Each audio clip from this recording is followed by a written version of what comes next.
Hey everybody, how you doing?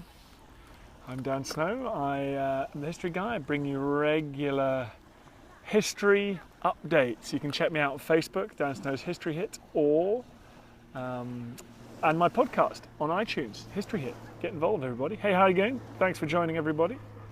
This is the scene right now. Check it out. Oh yeah, thanks for the hearts.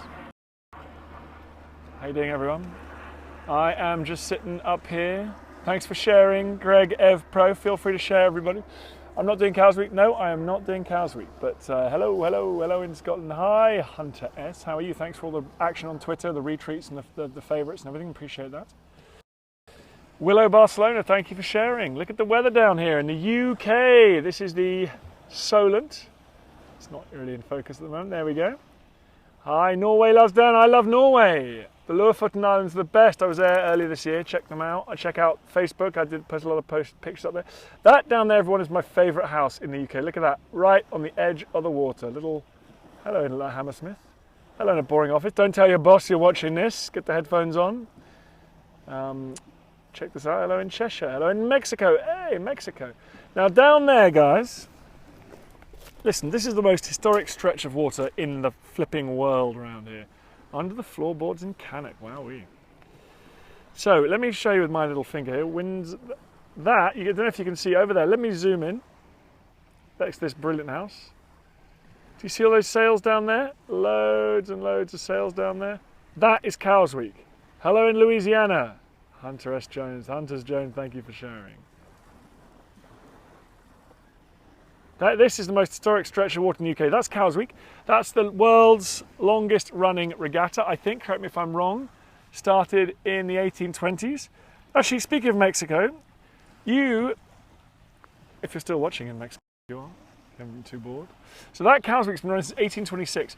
When Cows Week was started, California was part of Mexico. So that's how old that is. Oh, speaking of California, someone's just come up there. Got up 15 minutes ago. Hi, how you doing? Good to see you. What else can I tell you about this patch of water? Hello in Wake Forest, North Carolina. I'm in something called the New Forest in the UK. This is the New Forest. I'll tell you why it's called the New Forest. Is because 1,000 years ago, 950 years ago, William the Conqueror conquered England and he made this royal forest. This whole area became royal forest, so the locals always called the New Forest. Ever since then, it's been called the New Forest. The New Forest is, in fact, nearly 1,000 years old.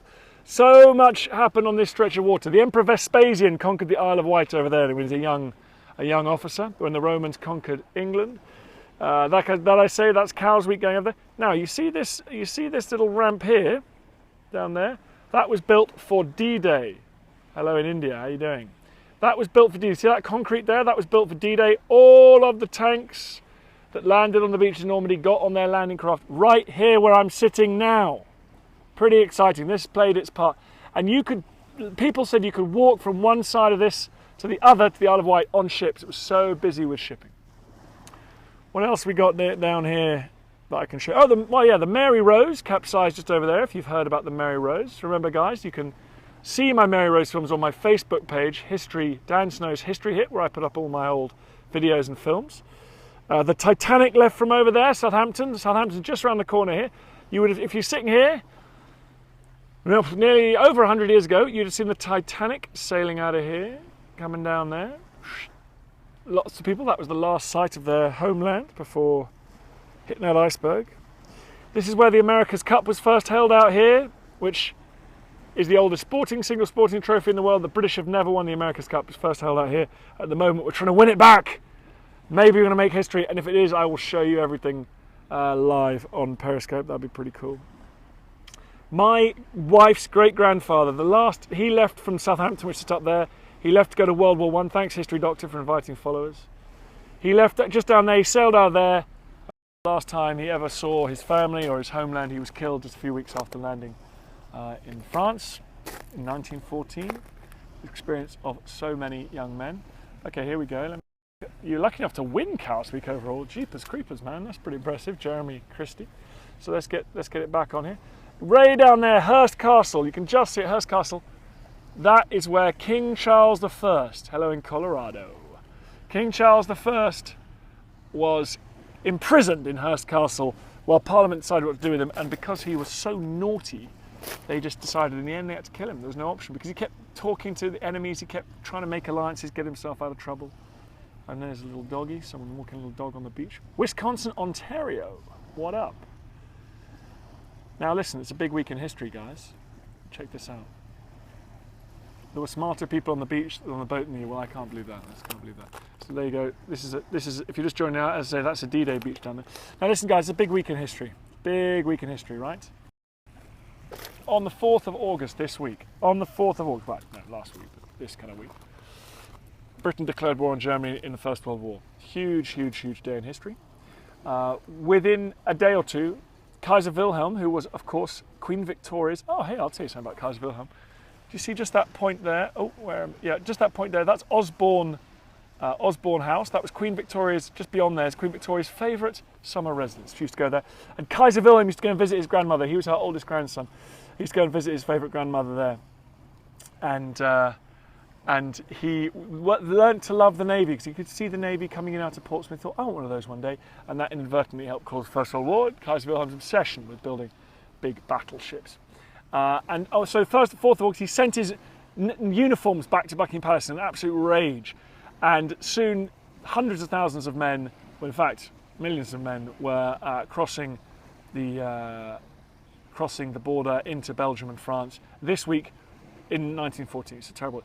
On the 6th of, so this Saturday, I think it was, on the 6th of August, Hiroshima. The atomic age really began in earnest, the dropping of the Hiroshima.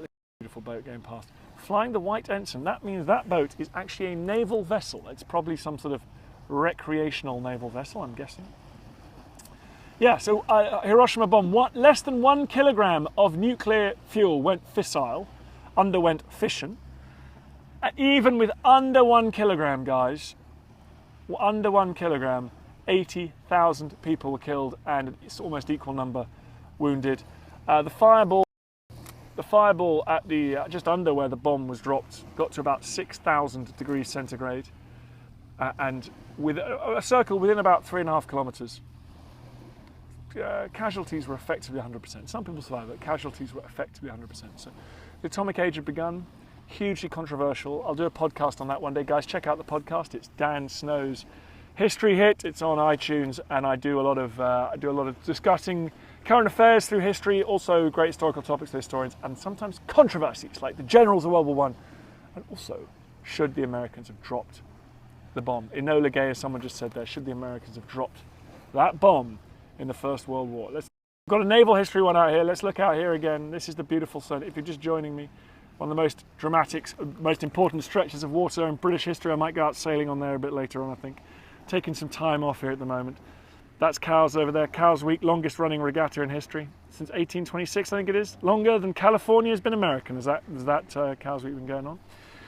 Nelson left from there. Portsmouth, he'd have sailed just across that little gap there on the way down to Trafalgar. It's the last he ever saw of his home country as well. A lot of fatal and a lot of big moments, a lot of big history happened here. I think the Saxons arrived here for the first time. Cerdic arrived right here on this coast, on this shingle here. Apparently. The story is told. It may be not true. We don't know. What is my next project? My next project is going through the Yukon. That's coming out in October. Looking at the Terracotta Army. That's coming out in September, October, I think. There's quite a few things. I will be letting you know, guys. I'll be letting you know. Yes, okay, good point. Mori UK, which plane dropped the Nagasaki bomb? I don't know. Mr. John Doe, you're in Pompey. Well, there you go. You've got a historic city. I want to show you something here. There are people swimming in the UK, in the sea. So before anyone's being rude about this place, that is people swimming, okay? Now that is, so all you foreign people, we have a balmy tropical climate here as well. Hey, Mental Mike, thank you. That was a great pleasure. It was nice to meet your friend, and I'm sorry I didn't meet you, but I'm glad you got the postcard. That's very cool. Very cool. The plane was Boxcar. Of course it was. Boxcar. The plane that dropped the Nagasaki bomb was the Boxcar.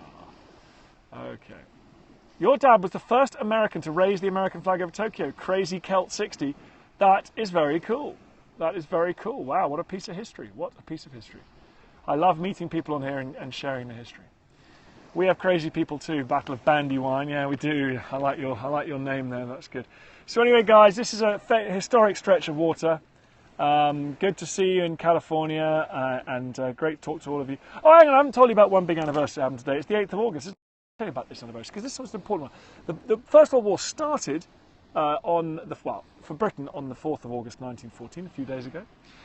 But today was an absolutely decisive day in World War I history, because today in 1918, 98 years ago, was the Battle of Amiens, when American, French, British, Australian, Canadian troops put the different tools together: aircraft, tanks, artillery, infantry, armoured cars, and worked out how to win the First World War. Battle of Amiens today. Workers calling, okay, see you later, go back to work, don't get in trouble. And today is the Battle of Amiens, 1918.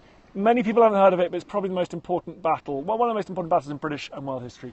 A battle that decisively defeated the Germans, tore a big hole in the trench lines, got mobility back to the battlefield, and convinced the Germans that they would not be able to hold out and win the First World War. So a huge, huge deal. Anyway, guys, also it's the Battle of Gravelines today. Oh my goodness, it's the Battle of Gravelines, I think, when the Spanish Armada were defeated by Francis Drake, Howard of Effingham, and the English Navy. It is the Battle of Hastings anniversary. Yep, I am going to make a programme of the Battle of Hastings this year as well, so watch this space. Lots to report, guys, lots to report. Anyway, my second great-granddad captured blockade running. Huh, cool. Like blockade runners, I love that story. I'd love to learn more about that. That's very cool. History keeps piling on. A lot of history around, guys. A lot of history around. Anyway, big love. See you later. I'm leaving you from a sunny south coast. And over there, one of the loveliest houses in England. See you later. Bye-bye.